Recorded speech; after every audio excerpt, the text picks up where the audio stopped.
UP में सपा कांग्रेस गठबंधन में सीट शेयरिंग को लेकर हो गया समझौता। जहां कुछ सीटों के बदलाव के साथ कांग्रेस 17 सीटों पर चुनाव लड़ने के लिए हो गई तैयार। वहीं कांग्रेस ने एमपी में सपा को दे दी एक सीट, जिसके बाद खजुराहो की सीट पर सपा लड़ेगी चुनाव। यूपी में 7 साल बाद कांग्रेस और सपा दोबारा एक साथ मिलकर लड़ेंगे चुनाव। वहीं राहुल गांधी ने कानपुर में यात्रा खत्म कर 2 दिन का ले लिया है ब्रेक, जिस पर दिल्ली में 2 दिन वह सीट शेयरिंग को लेकर करेंगे गहन मंथन और 2 दिन बाद सीटों को लेकर कर दिया जाएगा ऐलान। बुधवार को मुरादाबाद पहुंचे सपा सुप्रीमो अखिलेश यादव, जहां उन्होंने भाजपा सरकार पर जमकर साधा निशाना।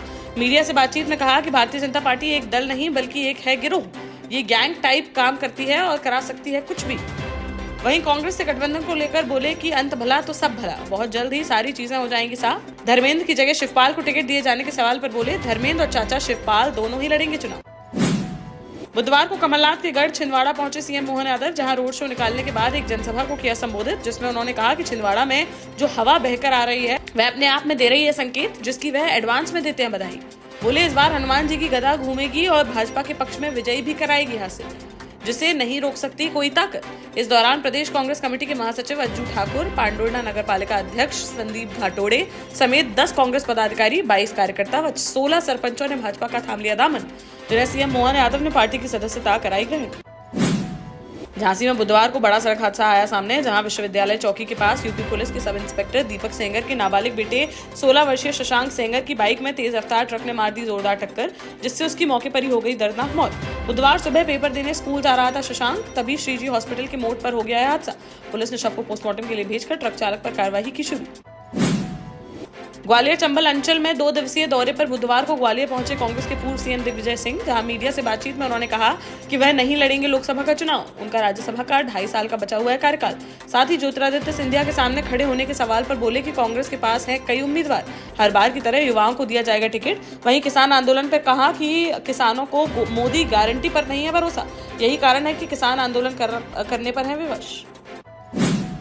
झांसी में बबीना विधायक राजीव सिंह पारिछा ने क्षेत्र को दी एक बड़ी सौगात, जहां बुधवार को विधायक के आवास पर पत्रकार वार्ता का किया गया आयोजन, जिसमें उन्होंने बताया कि पारिछा में सबसे बड़ा पर्यटन स्थल है बौद्ध विहार, जिसके विकास व सौंदर्यीकरण को लेकर शासन प्रशासन को भेजा गया था 250 करोड़ का प्रस्ताव, जिसे शासन ने स्वीकार करते हुए दे दी हरी झंडी, जिस पर उन्होंने सरकार व सीएम योगी आदित्यनाथ का जताया आभार और कहा कि इससे अब दूर दूर से यहाँ भी घूमने के लिए आएंगे पर्यटक, जिससे बुंदेलखंड में पर्यटन को मिलेगा बढ़ावा।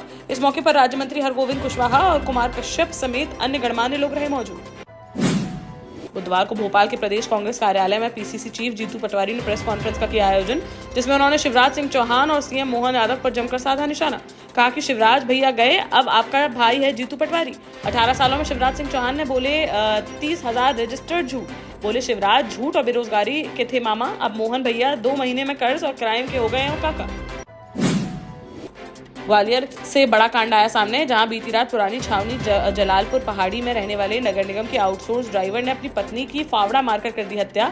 वह उसके चरित्र पर करता था शक। आरोपी घर पहुंचा तो उसे फोन में ईयरफोन लगाए हुए मिली पत्नी, जिसको लेकर दोनों के बीच हुआ विवाद और गुस्से में आकर उसने अपनी पत्नी पर हमला कर उतार दिया उसे मौत के घाट। मौके पर पहुंची पुलिस ने फोरेंसिक टीम के साथ घटनास्थल का बारीकी से किया निरीक्षण और शव को पोस्टमार्टम के लिए भेजकर हत्यारोपी पति की तलाश की शुरू।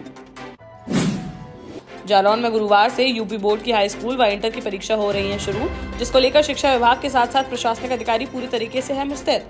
जनपद में इस बार 71 परीक्षा केंद्रों पर 1420 सीसीटीवी कैमरे की निगरानी में 40,284 परीक्षार्थी पेपर देने सुबह 8:30 बजे पहुंचेंगे परीक्षा केंद्र। जिलाधिकारी राजेश कुमार पांडे ने बताया कि परीक्षा को सकुशल संपन्न कराने के लिए शिक्षा विभाग के साथ ही पुलिस भी है सतर्क। परीक्षा केंद्रों के 200 मीटर की दायरे में धारा 144 की गई है लागू।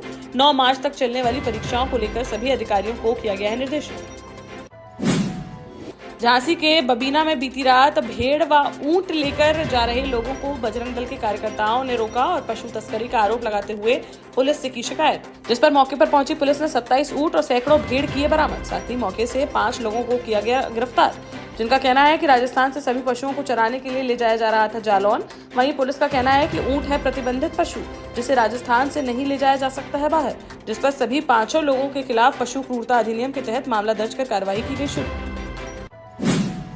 झांसी में कलेक्ट्रेट के पास एक शराबी युवक का पत्नी के वियोग में देखने को मिला हाई वोल्टेज ड्रामा, जहां मऊरानीपुर निवासी दिनेश शराब पीकर कलेक्ट्रेट के पास लगे ट्रांसफार्मर पर चढ़ गया और मायके गई पत्नी को बुलाने की करने लगा जिद, जिसका कहना है कि काफी समय से मायके गई है पत्नी और लेने जाने पर ससुराली जनों ने उससे की मारपीट, जिस पर उसने पत्नी को बुलाए जाने को लेकर जमकर काटा हंगामा। मौके पर पहुंची पुलिस ने बिजली बंद कराकर किसी तरह समझा बुझाकर युवक को उतारा नीचे, जिसके बाद उससे की जा रही है पूछताछ। भोपाल में कैबिनेट मंत्री विश्वास सारंग ने बुधवार को ऐशबाग इलाके में निर्माणाधीन आरओबी का किया निरीक्षण। इस दौरान पीडब्ल्यूडी के चीफ इंजीनियर संजय खाड़े कंस्ट्रक्शन साइट से मिले नदारद, जिस पर मंत्री जी का फूट पड़ा गुस्सा और उन्होंने मौके से ही चीफ इंजीनियर खाड़े को फोन पर निरीक्षण स्थल पर नहीं आने को लेकर दर्ज कराई नाराजगी। कहा कि जब मैंने किया दौरा, जब मैं बुलाता हूँ आते नहीं हो आप, क्या आप इतने बड़े हो गए हो अधिकारी। 30 सेकंड बात करने के बाद उन्होंने काट दिया फोन और अफसरों को जून तक निर्माण कार्य कंप्लीट करने के दिए सख्त निर्देश। ललितपुर में विभिन्न मांगों को लेकर भारतीय किसान यूनियन ने प्रदर्शन करते हुए डीएम को सौंपा ज्ञापन, जिसमें उन्होंने मूल्य वृद्धि पर नियंत्रण करने, भोजन, दवाओं, कृषि इनपुट और मशीनरी जैसी आवश्यक वस्तुओं पर जीएसटी हटाए जाने, पेट्रोलियम उत्पादों और रसोई गैस पर केंद्रीय उत्पाद शुल्क में कमी करने की उठाई मांगे पूरी न होने पर किसानों ने आंदोलन की दी चेतावनी। टीकमगढ़ के सिविल लाइन रोड पर बुधवार को रेस्टोरेंट में नाबालिग से मारपीट का मामला आया सामने, जहां 16 वर्षीय ऋषभ यादव जब रेस्टोरेंट में बैठा हुआ था तभी दोपहर करीब 3 बजे लोहे का सरिया लेकर पहुंचे आरोपी पवन रायकवाड़ ने उसके साथ कर दी मारपीट, जिसे घायल अवस्था में जिला अस्पताल में कराया गया भर्ती। वहीं मारपीट की यह घटना वहां लगे सीसीटीवी कैमरे में हुई कैद, जिस पर पुलिस ने मामला दर्ज कर आरोपी की तलाश की शुरू। जालौन में भारतीय किसान यूनियन ने किसानों की समस्याओं को लेकर बुधवार को सड़कों पर उतरकर किया प्रदर्शन और कलेक्ट्रेट पहुंचकर जमकर नारेबाजी करते हुए जताया विरोध। साथ ही उन्होंने अपनी 15 सूत्रीय मांगों को लेकर अतिरिक्त मजिस्ट्रेट को सौंपा राष्ट्रपति संबोधित ज्ञापन, जिसमें उन्होंने कृषि यंत्रों और मशीनरी जैसी आवश्यक वस्तुओं पर जीएसटी हटाए जाने के साथ ही अन्य सभी मांगों को पूरा किए जाने की उठाई मांग। भोपाल के होटल ताज के ठीक सामने झुग्गी बस्ती भदभदा से बुधवार सुबह अतिक्रमण हटाए जाने का काम हो गया शुरू, जहां बुलडोजर लेकर पहुंची नगर निगम की टीम तो अतिक्रमण करने वाले 26 लोगों ने अपनी मर्जी से घर कर दिए खाली, वहीं कुछ घरों पर चला दिया गया बुलडोजर।